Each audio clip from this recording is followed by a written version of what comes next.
السلام علیکم ورحمۃ اللہ تعالی وبرکاتہ۔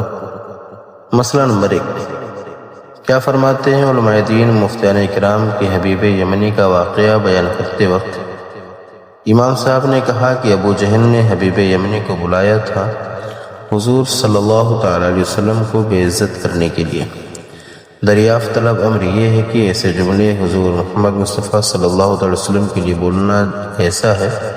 جواب عنایت فرمائیں۔ سائل محمد عثمان علی، ضلع بہرائچ شریف، یوپی۔ الجواب: اللہم لک الحمد یا وہاب، صلی وسلم علی سید الانوار وسبب الاسرار وعلی آلہ واصحابہ الابرار، اسألک نورا یغمر قلوبنا بعظمت نبیک المختار۔ حضور صاحب الاولاق صلی اللہ تعالی علیہ وسلم کے شان اقدس میں تعظیم و توقیر اور ادب کا لحاظ رکھنا فرض اعظم ہے۔ جن الفاظ میں ترک ادب کا ذرہ برابر بھی شائبہ ہو انہیں زبان پر لانا ناجائز و حرام ہے۔ مولا جل وعلا جب بھی ہمیں حضور ممتنع الامثال صلی اللہ تعالی علیہ وسلم کے ذکر جمیل کی سعادت بخشے تو ہم پر لازم و ضروری ہے کہ ہمیشہ باادب اور محبت رسول میں سرشار الفاظ کا ہی انتخاب کریں۔